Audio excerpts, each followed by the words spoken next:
मिलेगी, इसके चलने पर इसके कदम की आवाज नहीं आएगी, इसको तो वर था।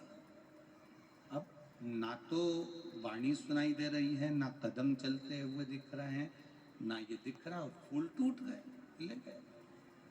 राजा को क्रोध आ गया। चित्ररथ राजा ने विचार करा कि मेरे यहां से रोज फूल जा रहे हैं, पकड़ाई में नहीं आ रहा, तो करूं क्या। राजा चित्ररथ शिव जी की उपासना करता था, भगवान शंकर का भजन करता था, शिव जी की आराधना में डूबा रहता था।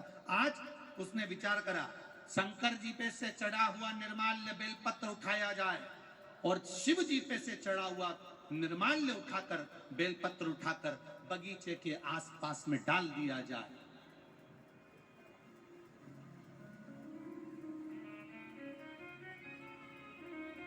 लोग समझते नहीं है, मंदिर में जाते हैं, भगवान पे चढ़ा हुआ फूल, भगवान पे चढ़ी हुई बेलपत्री पूरे मंदिर में जहां वहां पड़ी रहती है, और लोग उस पे से चलते हुए लांघते हुए निकल जाते हैं। पंच पुष्प शिव महापुराण की 2 बातें अपनी जिंदगी में उतार कर रखी।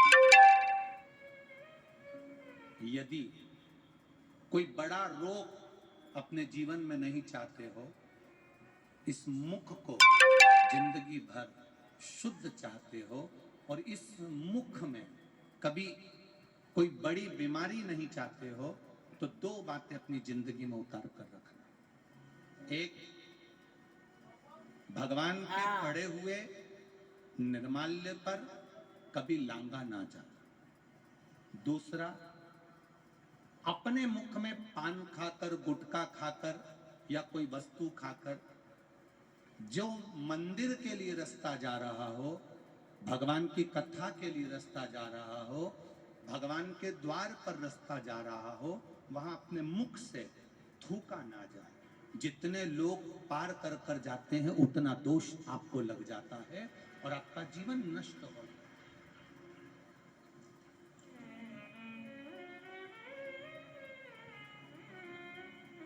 बीच पथ पर जिस मार्ग से भगवान शंकर का शिवालय जा रहे हो, जिस मार्ग से भगवान के मंदिर जा रहे हो, जिस मार्ग से अगर कोई नारी, कोई पुरुष, कोई बच्चा, कोई बूढ़ा, कोई व्यक्ति 1 लोटा जल लेकर भी अगर भगवान के मंदिर जा रहा है, उस मार्ग पर, बीच मार्ग पर अगर कोई थूकता है, और उस थूक को जितनी बार लोग लांग कर मंदिर के द्वार तक जाते हैं, उतना उतना रोग इस शरीर के अंदर बढ़ता चले जाता है। इसलिए हमारे यहाँ पहले के समय में, आज के लोगों को तो स्मरण है कि नहीं है, पहले तो थूकने के लिए भी एक पीकदान होता था जिसमें थूका जाता था। आज के जमाने में तो आदमी पूरी पृथ्वी को पीकदान बना कर रखा है, जहां मर्जी पड़ती है वहां थूक देता है।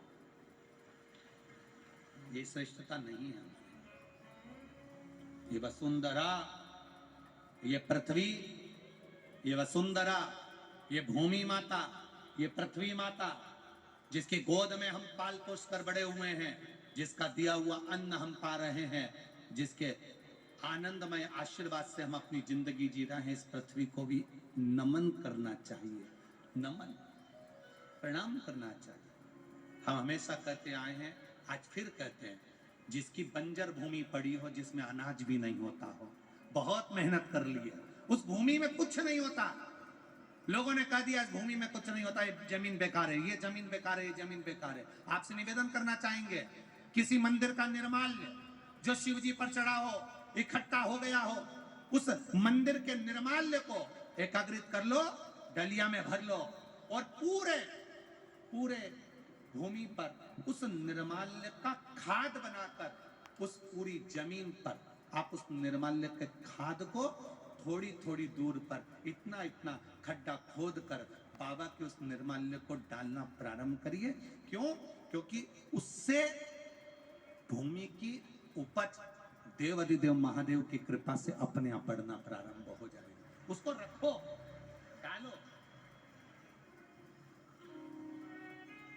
सभी जगह पर नहीं, कुछ स्थान चिन्हित कर लो कि हाँ, ये बमूल का पेड़ है, इसके नीचे मैंने रख दिया, बे पीपल का पेड़ है, इसके नीचे मैंने रख दिया। उस निर्माल्य का एक बाबा से निवेदन कर कर, बाबा बस आप आपको लेकर जा रहा हूं, ये समझो कि आप मेरी भूमि को उपजाऊ आप बना सकते हो, मेरे जीवन को धन्य आप बना सकते हो।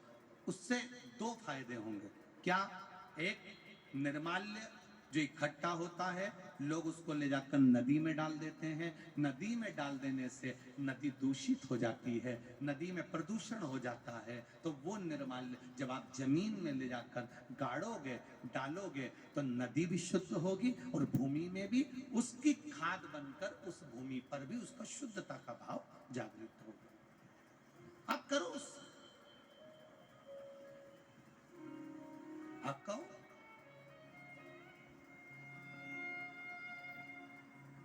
हर कहीं थूक देना, हर कहीं पर पान खाकर थूक दिया, तंबाकू खाकर थूक दिया, कहीं पर भी तुम्हारा मन पड़ा और तुमने पिचकारी, ना ना ना ना ना, शिव पुराण कर रही है, उससे हमें दोष लगता है। उस दोष का वर्णन कई लोग कहते हैं, ये तो कुछ खाता ही नहीं था, ये तो बहुत अच्छा व्यक्ति था, इसको इसी बीमारी हो गई, इसको ऐसा रोग हो गया। कहां से हो गया? कारण क्या है? ये रोग आया कहां से?